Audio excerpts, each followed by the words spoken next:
आइए जानते हैं गुप्त गायत्री के बारे में। गुप्त गायत्री क्या है एवं सभी महाविद्याओं के आविर्भूत होने का मूल स्रोत क्या है।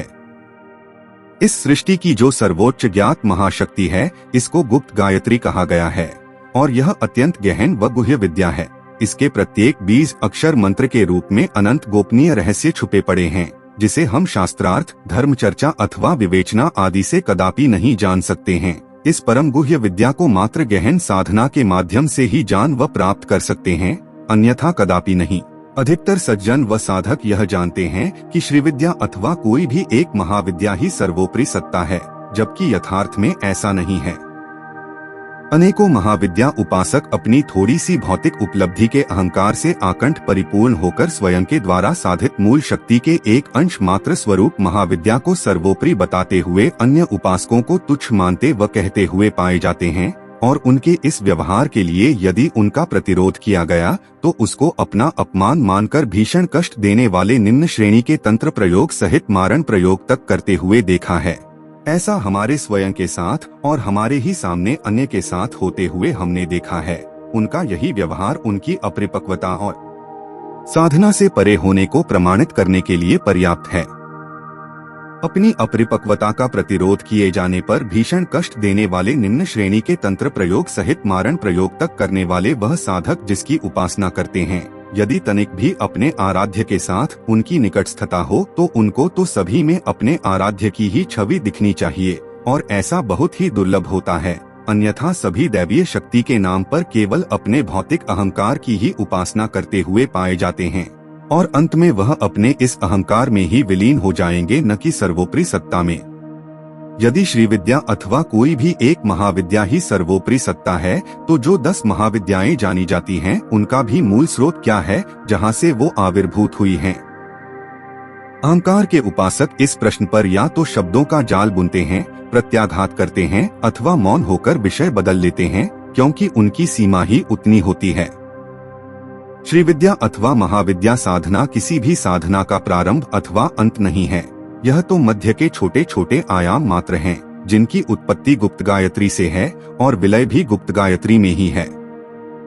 क्योंकि गुप्त गायत्री ही वह सर्वोच्च किंतु सर्वथा गोपनीय व अंतिम ज्ञात शक्ति है, जिसको गहन साधना करके ही जाना जा सकता है, किंतु उसके मूल स्रोत को केवल वह स्वयं ही जानती है, अन्य कोई नहीं जानता है।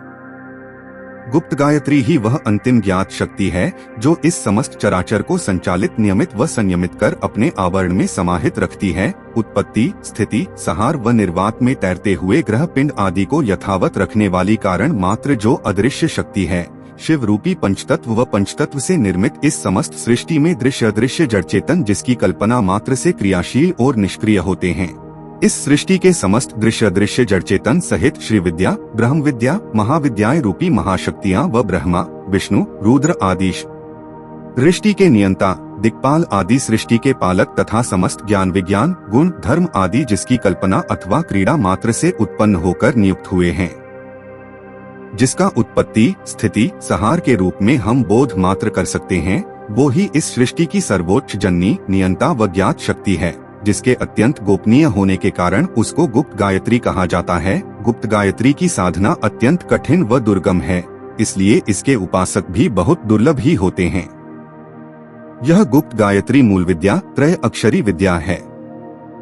जब साधक इस विद्या की साधना करता है तो यह अनायास ही अत्यंत तीक्ष्ण ऊर्जा व ऊष्मा के साथ अपने साधक के 5 शरीर कोशों अन्नमय, प्राणमय, मनोमय, विज्ञानमय और आनंदमय कोश को क्रमशः भेदते हुए 3 से 6, 9, 12 और अंत में 5 दशाक्षरी के रूप में अपनी वृद्धि करते हुए साधक के आत्मतत्व को स्वयं में लीन कर लेती है, और यहाँ से यह अपने विस्तार के परा व अपरा के रूप में 2 मार्ग निर्माण करती है।